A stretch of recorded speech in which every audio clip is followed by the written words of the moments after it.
Hey gang, Uncle Todd and Sonny here, and we are going to be discussing the final episode of Agatha All Along. If you remember, last episode, Agatha is dead. Teens realized he created the road they all went on, and then we hear Agatha's laugh. Here we open not there, but in 1750, where a pregnant Agatha is in the woods about to give birth when Rio shows up. She's there to take the child before it leaves the womb. And Agatha pleads with her. She needs more time. And Rio's like, time is all I can give you, but I can't give you much. And she leaves, and Agatha gives birth, which I'm sure Catherine Hahn, who has two children of her own, probably knew how to play that scene really well. Anyway, she names him Nicholas Scratch because she didn't make him with magic, she made him from scratch. Although I think a other person had to be involved in that, but sure. Doesn't seem to be a father in the offing, anyways. And she is later taken in by a coven that she comes upon, and once they invite her in, which dispels the protection spell they had around her their camp, she takes them all, just sucks them all dry. We then cut to 6 years later, and Nicholas, his main function in their wandering is to lure other witches to Agatha so she can absorb their power and life force. And as they travel, he starts composing this song about walking down a winding road, which later changed to the Witch's Road because his mother's a witch. And they even start performing it in pubs for money. And he's starting to have his doubts about what they do. I mean, do they have to kill witches? Well, they would kill us. Well, maybe couldn't we live together like they do with their covens? She's like, I'm a covenless witch. It doesn't work that way. And then he starts developing a cough. Foreshadowing. And one night, Rio comes for him, has him kiss his mother goodbye, and takes him into the afterlife. Agatha wakes up the next morning, and Nicholas's body is there, but he's not. And she mourns. And as she buries him, she starts singing the ballad. And a woman comes upon her and asks, does she know the way to the Witch's Road? She heard her singing it. And Agatha says, why, yes, I do. I've been down it. Can you show me? Yes, but we'll need a coven. And then we get a montage of Agatha and her covens singing the ballad.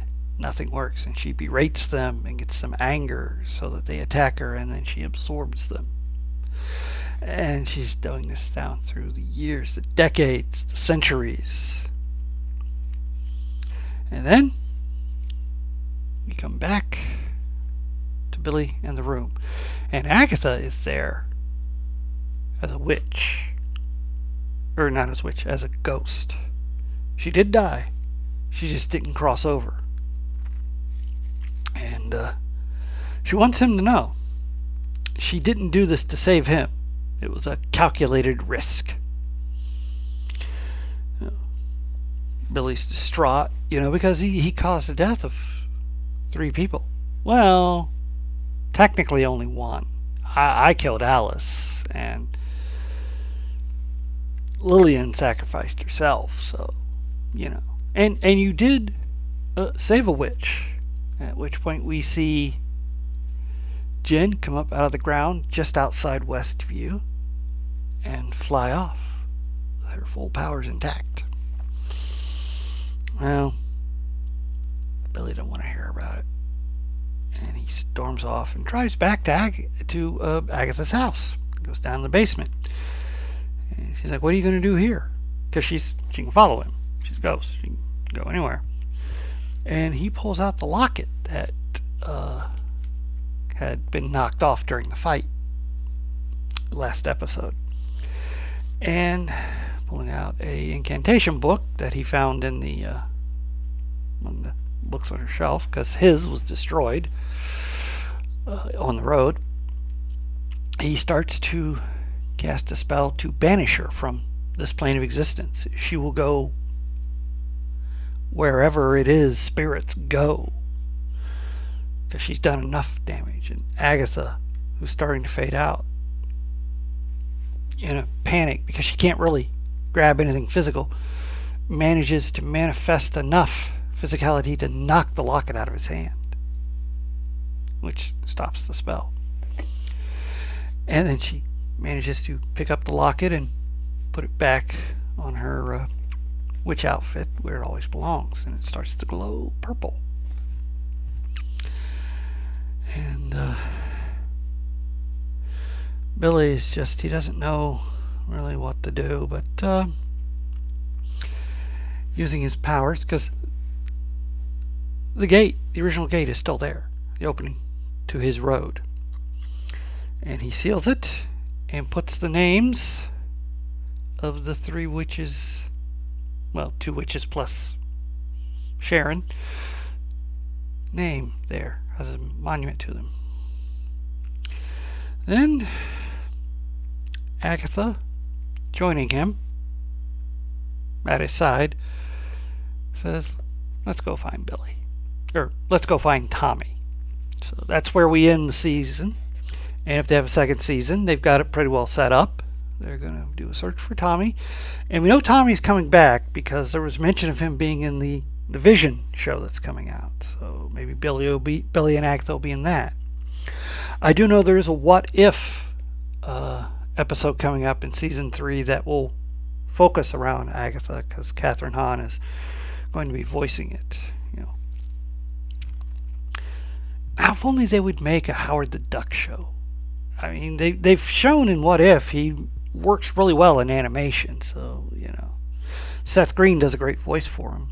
That was a What If episode where he ended up marrying Darcy from the Thor movies. I thought that was pretty cute.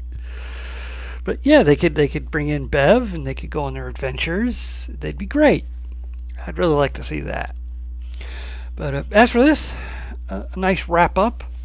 The first half is basically the history of Agatha, and it reveals the road, how everything worked, and how she actually had intended, as always, to have them attack her so she could absorb their powers in life, but they didn't fall for that. And then the door appeared, and that's when she realized Billy made it the way his mother had made the Westview sitcom world. And that explains all the crypticness she kept saying to him, "You're so like your mother," and everything. And yeah, and why she didn't want to go and why she was not wanting to go into the trials, because she didn't know what he was doing or planning. He didn't know what he was planning. It was all unconscious. Yeah. Whew. This show has wrung me out emotionally. I was sorry to see Sharon and Lillian die, and Alice, but at least, well, I don't know if Sharon did. Well, Sharon, yeah, she kind of got a peaceful ending, the same as Lillian and Alice, because she really did want to join her husband, who had died previously. But yeah, quite the gauntlet this one was. I really like the fact that this felt like a show with episodes, as opposed to like Falcon and the Winter Soldier or Secret Wars, where it felt like it was an 8-hour movie that was just cut up into 1-hour increments. Yeah, but I put this up there with WandaVision, She-Hulk, and of course Loki. Probably the best show they've done. Well, that's all to say about this one. Please like, share, and subscribe. And I'll see you next time as we get back into the Penguin.